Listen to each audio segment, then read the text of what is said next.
Good morning welcome to 30/60 నేను ప్రతిభ ముందుగా headlines సరిహద్దు పర్కావల్ ప్రాంతంలో పాక్ కాల్పులు బీఎస్ఎఫ్ జవాన్ మృతి తిప్పికొడుతున్న భారత్ దళాలు గురునామ్ సింగ్ కు అశోక చక్ర ప్రతిపాదన చేయనున్న బీఎస్ఎఫ్ ఆర్ఎస్ఎస్ కార్యవర్గ సమావేశాల్లో రాజకీయ హత్యలపై చర్చ ఇవాళ హాజరు కానున్న అమిత్ షా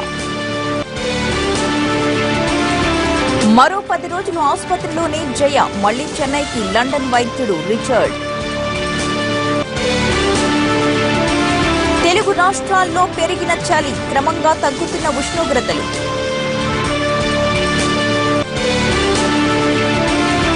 శ్వేత సౌధంలో అడుగు పెట్టేది నేనే గెలిచి తీరుతానంటున్న డొనాల్డ్ ట్రంప్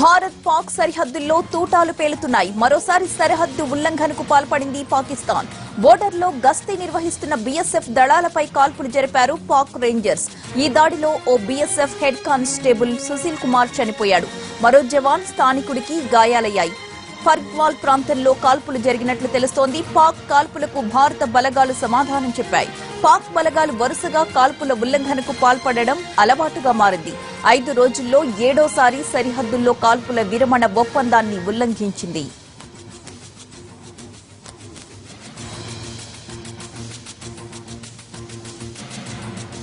భారత్ పాక్ సరిహద్దుల్లో తూటాలు పేలుతున్నాయి మరోసారి సరిహద్దు ఉల్లంఘనకు పాల్పడింది పాక్ బోర్డర్లో గస్తీ నిర్వహిస్తున్న బీఎస్ఎఫ్ దళాలపై కాల్పులు జరిపారు పాక్ రేంజర్లు ఈ దాడిలో ఓ BSF head constable Sushil Kumar చనిపోయాడు మరో జవాన్ ఒక స్థానికుడికి గాయాలయ్యాయి ఫర్గ్వాల్ ప్రాంతంలో కాల్పులు జరిగినట్లుగా తెలుస్తోంది పాక్ కాల్పులకు భారత బలగాలు సమాధానం చెప్పాయి పాక్ బలగాలు వరుసగా కాల్పుల ఉల్లంఘనకు పాల్పడడం అలవాటుగా మారింది 5 రోజుల్లో 7వ సరిహద్దుల్లో కాల్పుల విరమణ ఒప్పందాన్ని ఉల్లంఘించింది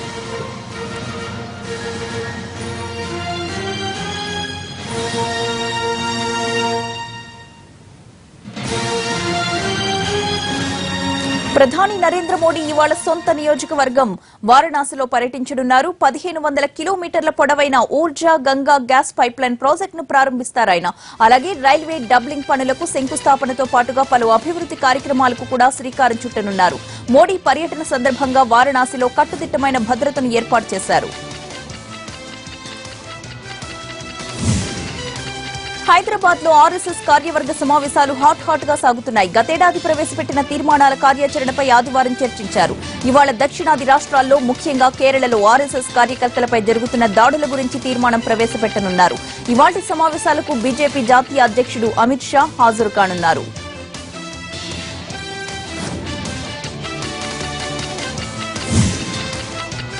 యూపీలో సంక్షోభం మరింతగా ముదురుతోంది నిన్న మొన్నటి వరకు బాబాయ్ అబ్బాయిల మధ్య వార్ ఇప్పుడు తండ్రి కొడుకుల సవాల్గా మారింది ఓవైపు కేబినెట్ లోని 4 మంత్రులకు సీఎం అఖిలేష్ యాదవ్ ఉద్వాసన పలికితే మరోవైపు అబ్బాయికి మద్దతిస్తున్న మరో బాబాయ్ రామ్ గోపాల్ యాదవ్ మీద వేటు వేశాడు యూపీ ఎస్పీ అధ్యక్షుడు శివపాల్ యాదవ్ అఖిలేష్ కు మద్దతుగా నిలుస్తున్న రామ్ గోపాల్ యాదవ్ బీజేపీతో అంటకాగుతూ పార్టీకి నష్టం చేస్తున్నారంటూ ఆయన్ను 6 ఏళ్ల పాటు బహిష్కరించారు దీంతో ఉత్తరప్రదేశ్ రాజకీయం రసకందాయంలో పడింది ఇది ఒక దశలో పార్టీలో చీలిక కూడా తెచ్చేలా కనిపిస్తోంది అఖిలేష్ యాదవ్ కొత్త పార్టీ పెట్టే ఆలోచనలో ఉన్నట్లు సమాచారం మరోవైపు పార్టీలో తాజా పరిణామాలపై ఇవాళ ముఖ్య నేతలతో చర్చించనున్నారు ములాయం సింగ్ యాదవ్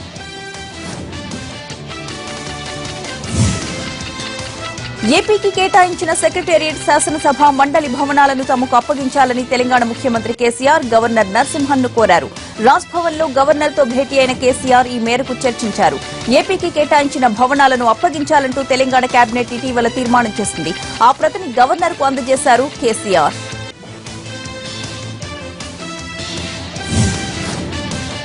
బ్రాహ్మణోత్తముల ఆశీర్వాదంతోనే ఎదిగానన్నారు తెలంగాణ సీఎం కేసీఆర్. హైదరాబాద్ లో 12 ఎకరాల్లో బ్రాహ్మణ సదన్ ఏర్పాటు చేస్తామని ఆయన హామీ ఇచ్చారు. బ్రాహ్మణుల కోసం బడ్జెట్ లో 100 కోట్లు కేటాయించామన్న కేసీఆర్ ప్రత్యేక కార్పొరేషన్ ఏర్పాటు చేస్తామన్నారు. కృష్ణా జలాల కేటాయింపు విషయంలో బ్రిజేష్ కుమార్ ట్రైబ్యునల్ ఇచ్చిన తీర్పును తప్పుబట్టలేమన్నారు కేంద్ర మంత్రి బండారు దత్తాత్రేయ. కాంగ్రెస్ ప్రభుత్వం సరైన వాదనలు వినిపించకపోవడం వల్లే ఇప్పుడు ఇలాంటి తీర్పు వచ్చిందన్నారు. దీనిపై 2 తెలుగు రాష్ట్రాలు సుప్రీంకోర్టులో గట్టి వాదనలు వినిపించాలని సూచించారు. నదీ పరివాహక ప్రాంతాన్ని బట్టి నీటి కేటాయింపులు ఉండాలని ఆయన అభిప్రాయపడ్డారు. బ్రిజేష్ కుమార్ ట్రిబ్యునల్ తీర్పుపై సుప్రీంకు వెళ్లి తమ వాదన వినిపిస్తామన్నారు మంత్రి దేవినేని ఉమా. గతంలో కాంగ్రెస్ ప్రభుత్వం సరైన వాదనలు వినిపించకపోవడం వల్లే ఇప్పుడు ఈ పరిస్థితి వచ్చిందని ఆరోపించారు. టీడీపీ సర్కారు ఎప్పుడూ రైతులకు అండగా ఉంటుందని, వారి తరపున పోరాటం చేస్తామని అన్నారు.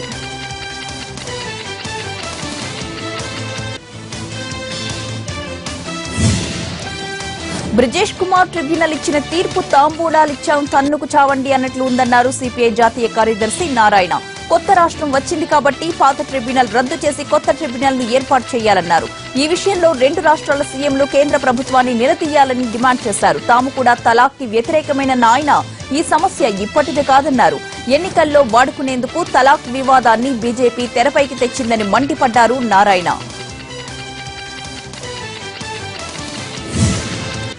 ప్రజా సమస్యలపై చర్చకు రావాలంటూ టీఆర్ఎస్ మంత్రులకు సవాల్ విసిరారు తెలంగాణ సిపిఎం కార్యదర్శి తమ్మినేని వీరభద్రం. సిపిఎం చేపట్టిన మహాజన పాదయాత్ర 8వ రోజుకు చేరుకుంది. మున్సిపల్ కార్మికులకు కనీస వేతనాలు కూడా చెల్లించలేని స్థితిలో ప్రభుత్వం ఉందని, ఇక బంగారు తెలంగాణను ఎలా సాధిస్తారని ప్రశ్నించారు తమ్మినేని. నిజాం షుగర్ ఫ్యాక్టరీని ప్రభుత్వమే నడిపించాలని డిమాండ్ చేశారు తెలంగాణ పీసీసీ చీఫ్ ఉత్తమ్ కుమార్ రెడ్డి. బోధన్లో అంబేద్కర్ చౌరస్తా వద్ద నిర్వహించిన కాంగ్రెస్ పాదయాత్ర ముగింపు సభలో పాల్గొన్న ఆయన సీఎం కేసీఆర్ ఎన్నికల్లో ఇచ్చిన హామీలను మరచిపోయారని విమర్శించారు. ఇప్పటికైనా ప్రభుత్వం స్పందించి షుగర్ ఫ్యాక్టరీని నడిపించాలని అన్నారు. రైతులను మార్కెట్ దోపిడీ నుంచి కాపాడి ఆదాయ భద్రతను కల్పించేలా తక్షణమే వ్యవసాయ విధానాన్ని ప్రకటించాలని డిమాండ్ చేశారు తెలంగాణ జేఏసీ చైర్మన్ కోదండరాం. రైతు సమస్యలపై ప్రభుత్వ వైఖరికి నిరసనగా ఇందిరా పార్కు దగ్గర జేఏసీ ఆధ్వర్యంలో ధర్నా చేశారు. జిల్లాల నుంచి రైతులు భారీగా తరలివచ్చారు. ఆత్మహత్యలు లేని తెలంగాణ కోసం ప్రభుత్వం చర్యలు తీసుకోవాలని, లేదంటే పెద్ద ఎత్తున ఉద్యమిస్తామని జేఏసీ హెచ్చరించింది. కోదండరాం కాంగ్రెస్ చేతిలో పావుగా మారిపోయారని విమర్శించారు మంత్రి హరీష్ రావు. కరీంనగర్ జిల్లా చొప్పదండి నియోజకవర్గంలో పలు అభివృద్ధి కార్యక్రమాల్లో పాల్గొన్న ఆయన కాంగ్రెస్ ఎజెండాను కోదండరాం అమలు చేస్తున్నారని మండిపడ్డారు. మల్లన్న సాగర్, పాలమూరు ప్రాజెక్టుల విషయంలో రైతులకు నష్టం కలిగించేలా కోదండరాం వ్యవహరించారని ఆరోపించారు. ప్రతిపక్షాలు దీక్షలు చేయడం సహజమన్న హరీష్ రావు కోదండరాం లాంటి వారు దీక్షలు చేయడం బాధాకరమని అన్నారు.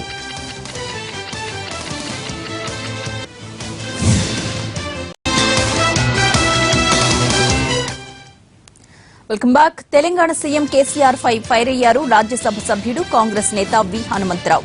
ఎన్నికల సమయంలో టీఆర్ఎస్ ఇచ్చిన హామీలు ఇప్పటి వరకు నెరవేరలేదన్నారు ఆయన. కొత్తగా 21 జిల్లాలు ఏర్పాటు చేసినా వాటి అభివృద్ధికి నిధులు ఎలా వస్తాయని వీహెచ్ ప్రశ్నించారు.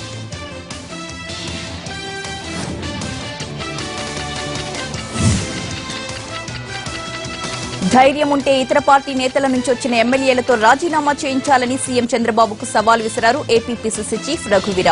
వలస వచ్చిన వారి కోసమే కేబినెట్ విస్తరణ అంటున్నారని ఆరోపించారు. చంద్రబాబు సొంత ప్రయోజనాల కోసం ప్రత్యేక హోదాను తాకట్టు పెట్టారని విమర్శించారు.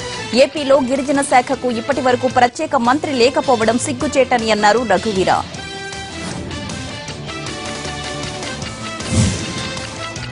పోలీస్ శాఖలో ముఖ్యమైన హోంగార్డులు తమ సమస్యల పరిష్కారం కోసం రోడ్డెక్కారు. అంబర్పేటలో హోంగార్డ్స్ అసోసియేషన్ అధ్యక్షుడు సకినాల నారాయణ చేస్తున్న దీక్షను భగ్నం చేసేందుకు పోలీసులు యత్నించడం ఉద్రిక్తతకు దారితీసింది. దీక్ష భగ్నం చేస్తే ఆత్మహత్య చేసుకుంటానని, తమ సమస్యల పరిష్కారానికి ముఖ్యమంత్రి హామీలు ఇవ్వాలని డిమాండ్ చేశారు. అంతవరకు దీక్ష విరమించబోనంటున్నారు.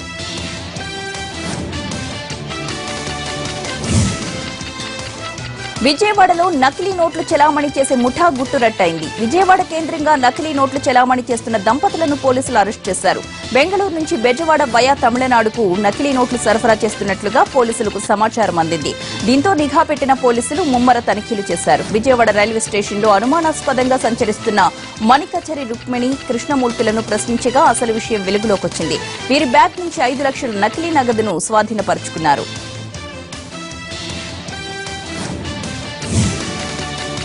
తెలంగాణలో ప్రతిపక్షాలు రైతులపై మొసలి కన్నీరు కారుస్తున్నాయని భువనగిరి ఎంపీ బూర నర్సయ్య గౌడ్ ఆరోపించారు. కేసీఆర్ పాలన చూసి ఓర్వలేకే నాటకాలాడుతున్నాయని మండిపడ్డారు. దేశంలో ఎక్కడా లేని విధంగా తెలంగాణలో అభివృద్ది జరుగుతోందన్నారు. పత్తి మద్దతు ధర రెట్టింపు చేయడంతో రైతులు సంతోషంగా ఉన్నారని బూర నర్సయ్య గౌడ్ చెప్పారు. బీసీ కమిషన్ ఏర్పాటు చేయడం హర్షణీయమన్నారు.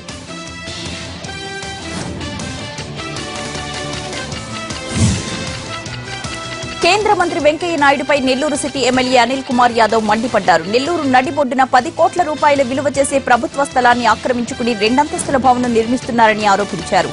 రిత్విక్ ఎన్క్లేవ్ లో పార్క్ కోసం కేటాయించిన రిజర్వ్ స్థలంలో వెంకయ్య నాయుడు భవనాన్ని ఎలా నిర్మిస్తారని ప్రశ్నించారు. నిరుపేదల ఇళ్లను కూల్చేస్తున్న అధికారులకు నాయకులకు వెంకయ్య నిర్మించబోయే అక్రమ కట్టడం కనిపించడం లేదా అంటూ ప్రశ్నించారు. వెంకయ్య అక్రమ కట్టడాల్ని కూల్చేసి ఆ ప్రదేశంలో పార్కును నిర్మించాలని, లేదంటే ప్రజలతో కలిసి పోరాటాలు చేస్తామని అన్నారు అనిల్.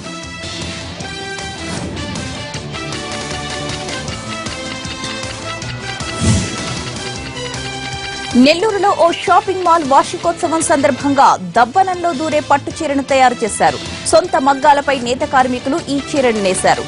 పట్టు చీరతో పాటు కుచ్చులేని చొక్కా, పట్టు వస్త్రంపై ఏఎన్ఆర్ ముఖ చిత్రం చూపించిన కార్మికులు తమ నైపుణ్యాన్ని చాటి చెప్పారు. షాపింగ్ మాల్ వారి సహకారంతో త్వరలోనే 220 రంగులతో చీర తయారు చేస్తామని చెబుతున్నారు. కరీంనగర్లో జరిగిన జిల్లా టీడీపీ సర్వసభ్య సమావేశం రసాభాసగా మారింది. నేతలు 2 వర్గాలుగా విడిపోయి గొడవలకు సిద్దమయ్యారు. పార్టీ పరిశీలకులు, జిల్లా నాయకులు ఇరు వర్గాలను సముదాయించడంతో గొడవ సద్దుమణిగింది. జిల్లా విభజన నేపథ్యంలో నిర్వహించిన సమావేశంలో మానకొండూరు నియోజకవర్గ in charge Kavvampalli Satyanarayana, party senior నాయకుడు ఆగయ్య వర్గాల మధ్య రగడ జరిగింది. సీనియారిటీని కాకుండా పార్టీని ముందుకు తీసుకుని వెళ్లే యువ రక్తాన్ని ఎంకరేజ్ చేయాలన్న కవ్వంపల్లి సత్యనారాయణ వ్యాఖ్యలతో గొడవ మొదలైంది. కార్యకర్తలంతా ఐకమత్యంతో మెలిగి పార్టీని పటిష్టం చేయాలని నేతలు సూచించారు. శ్రీకాకుళం జిల్లాలోని వంశధార ఫేజ్ 2 పనుల్ని వచ్చే ఏడాది జూన్ కల్లా పూర్తి చేస్తామన్నారు మంత్రి అచ్చెన్నాయుడు. మహేంద్ర తనయ నదిపై నిర్మిస్తున్న ఆఫ్ షోర్ రిజర్వాయర్ పనులు కూడా 2017లోనే పూర్తి చేస్తామని అన్నారు. శ్రీకాకుళం కలెక్టరేట్లో నీటిపారుదల శాఖ అధికారులతో మంత్రి సమీక్షా సమావేశం నిర్వహించారు. వంశధార ప్రాజెక్టు పనులు, ప్యాకేజీల పరిస్థితి గురించి అధికారులను అడిగి తెలుసుకున్నారు. ముఖ్యమంత్రి చంద్రబాబు ఆదేశాల మేరకు పూర్తి స్థాయిలో వంశధార ప్రాజెక్టు పనులపై దృష్టి పెట్టామన్నారు అచ్చెన్నాయుడు. భూసేకరణ, ప్యాకేజీల పంపిణీలను సాధ్యమైనంత త్వరలోనే పూర్తి చేస్తామని అన్నారు. శ్రీకాకుళంలో నాగావళి నదిలో స్నానానికి దిగి లక్కీ అనే బాలుడు గల్లంతయ్యాడు. సరదాగా స్నేహితులతో కలిసి స్నానానికి వెళ్లిన లక్కీ నది మధ్యలోకి వెళ్లడంతో ఈత రాక మునిగిపోయాడు. స్నేహితులు కూడా చిన్నవాళ్లు కావడంతో లక్కీని కాపాడలేకపోయారు. స్థానికులు అందించిన సమాచారంతో ఘటనా స్థలానికి చేరుకున్న అధికారులు లక్కీ కోసం గాలించారు. ఎంతసేపు వెతికినా కనిపించకపోవడంతో బహుశా చనిపోయి ఉంటాడని భావిస్తున్నారు. లక్కీ తల్లిదండ్రులు కన్నీరు మున్నీరుగా విలపిస్తున్నారు. స్నేహితులతో ఆడుకుంటున్నాడనుకుంటున్నాం కానీ నాగావళి నదిలో దిగుతాడని ఊహించలేదని అంటున్నారు వారు. కొవ్వాడ అణు పార్కును వ్యతిరేకిస్తూ శ్రీకాకుళంలో సిఐటియు ఆధ్వర్యంలో రౌండ్ టేబుల్ సమావేశం జరిగింది. కొవ్వాడ అణు పార్క్ ఉత్తరాంధ్రకు మరణ శాసనం అనే పేరుతో నిర్వహించిన ఈ సమావేశంలో వామపక్ష ప్రజా సంఘాల నేతలు, పర్యావరణవేత్తలు పాల్గొన్నారు. అణు పార్క్తో ఉత్తరాంధ్రకు జరిగే అనర్థాల గురించి చర్చించారు. కొవ్వాడ అణు పార్క్ వల్ల కలిగే దుష్ఫలితాలపై ఫోటో ఎగ్జిబిషన్ కూడా నిర్వహించారు. అమెరికాకు లబ్ధి చేకూర్చడానికి అక్కడ మూసేసిన పవర్ ప్లాంట్లను ఇక్కడ పెడుతున్నారని మాజీ ఐఏఎస్ ఈఏఎన్ శర్మ మండిపడ్డారు. గుజరాత్ ప్రజలు వ్యతిరేకించిన అణు పార్కును కొవ్వాడలో పెట్టడంలో ప్రభుత్వ ఔచిత్యమేంటని శర్మ ప్రశ్నించారు. షిరిడి సాయిబాబాకు మతాన్ని ఆపాదించడం సరికాదన్నారు సద్గురుని నిలయం నిర్వాహకులు అనంతబొట్ల సుధాకర్ రావు. కొందరు కావాలని సాయిబాబా ప్రతిష్టను మంటగలుపుతున్నారని మండిపడ్డారు. దైవ స్వరూపుడైన సాయిబాబా కులమతాలకు అతీతుడన్నారు. ముంబై పబ్లిక్ ట్రస్ట్ యాక్ట్ ప్రకారం సాయిబాబా జన్మస్థలాన్ని గుర్తించారని, బాబా కౌశిక గోత్రంలో జన్మించారని చెప్పారు. ఆదిలాబాద్ జిల్లా ఇచ్చోడలోని గాయత్రి జలపాతం వద్ద జరిగిన ప్రీ వరల్డ్ కప్ రాఫెల్లింగ్ పోటీల్లో 6 ఏళ్ల బుడతడు స్పెషల్ అట్రాక్షన్ గా నిలిచాడు. 120 మంది క్రీడాకారులు పాల్గొన్న ఈ పోటీల్లో బెంగళూరుకు చెందిన సక్రోష్ అందరినీ ఆకట్టుకున్నాడు. గత ఏడాది చైల్డ్ వాటర్ ఫాల్స్ పోటీలో పాల్గొని ఇండియా బుక్ ఆఫ్ రికార్డ్స్ లో చోటు దక్కించుకున్నాడు సక్రోష్. రానున్న రోజుల్లో సాహస క్రీడల్లో మరింతగా రాణించడమే తన లక్ష్యమన్నాడు. కృష్ణా జిల్లా నూజివీడు జ్ఞాన సరస్వతి ఆలయంలో ప్రత్యేక పూజలు జరిగాయి. అష్టాక్షరి క్షేత్ర పీఠాధిపతి సంపత్ కుమార్ రామానుజ స్వామి అమ్మవారిని అర్చించారు. యాగాలు హోమాల ద్వారా లోకల్లో శాంతి వెల్లివిరుస్తుందని ఆయన చెప్పారు. భారతీయ సత్యవాణి కూడా జ్ఞాన సరస్వతి అమ్మవారిని దర్శించుకున్నారు. బాసర సరస్వతి ఆలయం తరువాత నూజివీడులోని జ్ఞాన సరస్వతి ఆలయం మహిమాన్వితమైనదన్నారు. Welcome back. భార్యపై కత్తితో దాడి చేసి భర్త పరారైన ఘటన గుంటూరు జిల్లా చిలకరూలిపేటలో జరిగింది. హాస్పిటల్లో బంధువును పరామర్శించడానికి వచ్చిన సమయంలో భార్యాభర్తల మధ్య ఘర్షణ జరిగింది. ఆగ్రహంతో ఊగిపోయిన భర్త రాజు భార్య సావిత్రిపై కత్తితో దాడి చేశాడు. 7 చోట్ల కత్తితో పొడి చేశాడు. తీవ్ర గాయాల పాలైన సావిత్రిని ప్రథమ చికిత్స అనంతరం గుంటూరు ప్రభుత్వాసుపత్రికి తరలించారు.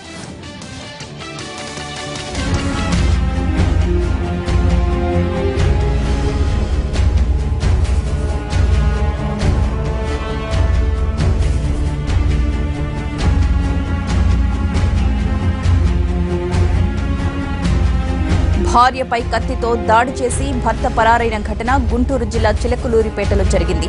హాస్పిటల్లో బంధువును పరామర్శించడానికి వచ్చిన సమయంలో భార్యాభర్తల మధ్య ఘర్షణ జరిగింది. ఆగ్రహంతో ఊగిపోయిన భర్త రాజు భార్య సావిత్రిపై కత్తితో దాడి చేశాడు. 7 చోట్ల కత్తితో పొడి చేశాడు. తీవ్ర గాయాల పాలైన సావిత్రి ప్రథమ చికిత్స అనంతరం గుంటూరు ప్రభుత్వాసుపత్రికి తరలించారు.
బీఎస్ఎఫ్ జవాన్ గుర్నామ్ సింగ్ కు అశోక్ చక్ర పురస్కారం ఇవ్వాలని బీఎస్ఎఫ్ సిఫార్సు చేసింది.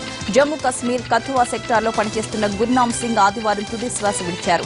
4 రోజుల క్రితం సరిహద్దు దాటడానికి ప్రయత్నించి ఒక ఉగ్రవాది 7 పాక్ రేంజర్స్ ను కాల్చి చంపిన వారిలో గుర్నామ్ సింగ్ కీలక పాత్ర పోషించారు. ప్రతీకారంతో రగిలిపోయిన పాక్ ఉగ్రవాదులు చాటుగా కాల్పులు జరిపారు. ఉగ్ర దాడిలో మృతి చెందిన గుర్నామ్ సింగ్ కు అశోక్ చక్ర పురస్కారాన్ని ఇవ్వాలని కోరింది బీఎస్ఎఫ్.